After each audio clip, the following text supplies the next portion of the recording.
The IMF at Davos, Switzerland said the world economy is going to hit the biggest financial headwind since World War II. What does that mean? That's what we want to talk about. But more importantly, what can you do?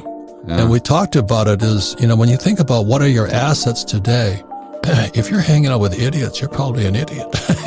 See, this is very important because the game these financial planners play is they only show you charts going back to 1981. And this is when Paul Volcker raised rates. So since then, we've been in a down cycle in interest rates. And sure, you can say the stock market always goes up, right, if interest rates are always going down.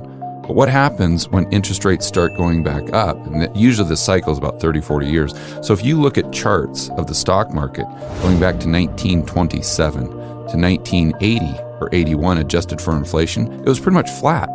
But see, they don't tell you that. Right. They just cherry pick the data of course they want to give to you in order for them to collect their fees. But something even worse happening is the last crash was, let's say, 2008 when the repo market reversed and all this stuff. And most of these financial planners and real estate brokers, all they know is a rising market. Yeah, that's right. Since 2008, we've been nothing, and happy days are here again because they kept dropping interest rates. Real estate went up, stock market went up, bond markets went up. Yeah. The problem with that is that the bull goes up the stairs. Yeah. The bear comes out the window. When it comes, it's 4 months. Yeah. That's how fast this bear is going to go out the window. So, no, it'll never go down. And the moment I hear that, I know it's going down. Yeah. And there's always, Jim Rogers, I think, articulated it beautifully. You've just got to buy panic and sell hysteria. And sometimes, you can tell when there's hysteria. The problem with bull markets is it makes stupid people look smart. Yeah. And the saying is the bull goes up the stairs, bear goes out the window. Mm-hmm. And when it comes down fast. My question is, though, I didn't know people were committing suicide. Mm-hmm. This is deja vu all over again because in 1929, the saying was, watch out for falling bankers. Because they were coming out of the window, killing people in the street below. Yeah. But at the end of the day, who do you blame? The Fed. It's the Fed. Because this is all just pushing people out the risk curve. So the whole thing here is, get smarter. That's what we're talking about. Or at least hang around smart people. Yeah. I mean, oh my God. It's going to be we're going to make so much money because we have carbon credits. And we have biotech coming online and all this. There's more opportunity today, but not if you hang out with idiots. I do think there's incredible opportunities, but I think it would come in pretty much the opposite arena, and that's just old school commodities. I think we're going into a long-term super cycle. Absolutely. I think you're going to see prices of things like coal, uranium, and I think the overarching theme and pretty much everything that you've said for the last 30 or 40 years is if you're going into an investment and everyone else is doing it and that's what they're teaching you in school, you're probably not going to make money. You're probably going to lose money. But if you're going into an investment and every single person is telling you, Robert, you're crazy. What are you talking about? You're absolutely out of your mind. Don't do that. Those are the investments where you've made the most money. And it's been the exact same thing. We have no stocks, bonds, and mutual funds because my rich dad taught me differently. So today, like I was saying, and I said this all the time, we own oil wells. We don't own oil companies. We don't own stocks. So again, when Biden cut the XL pipeline off, oil went from 30 to 130. Holy mackerel, we're making so much money today. The dangerous thing is people are being wiped out. Inflation's killing them, food and fuel. That's right. That's what scares me.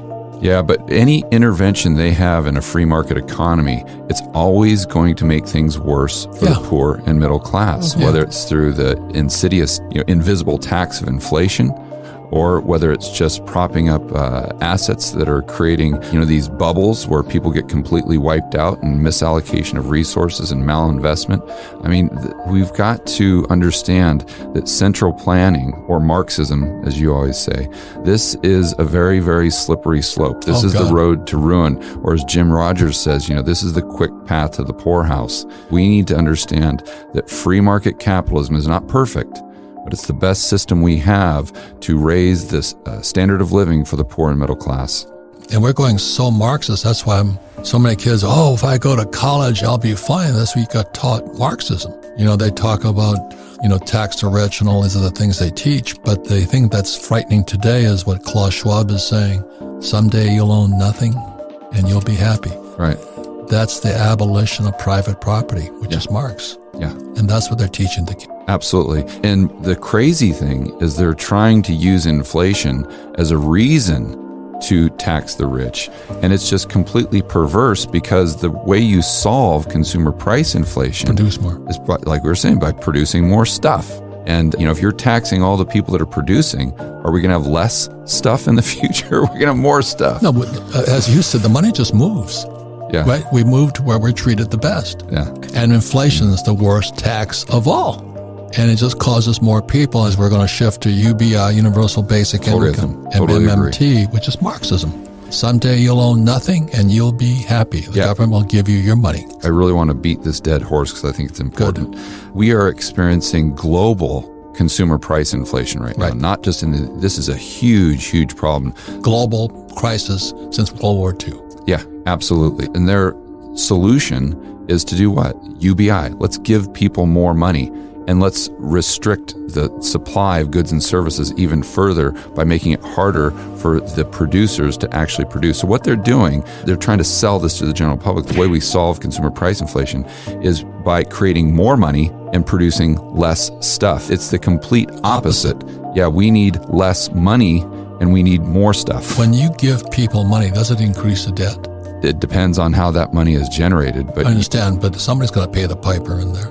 Yeah, usually it's going to be produced through the issuance of new debt. So if it's the government issuing new debt for that deficit spending, or if it's a bank issuing new consumer debt, then you got a loan to match up with that new money that was created. Yeah. So is there any money in a credit card? It's debt. And that's how money is created. Yeah. You have to borrow it into existence. Yeah, that's right. That was 71. You have to borrow the money and money is created. That was a fractional reserve system. Fractional reserve system says you put your savings in a bank, let's say $100, the bank can lend out 1,000. 10-to-1 leverage in there. Yeah, now they don't even need that. No. They can just create money out of nowhere. And that goes back to the central bank digital currency and them trying to ban cash. And I think that's why so many young people are in crypto. They know something's wrong. They just don't have the big macro picture of it. Mm-hmm. And they get caught up in all these swings. So you were talking about CBDC, central bank digital currency. What does that mean to you, George? Well, a central bank digital currency simply means that all the average Joes and Janes in society, including the businesses and corporations, now have an account with the central bank. In our case, it would be the Federal Reserve. But isn't that Marxism, central banking? It's absolutely 100% central planning.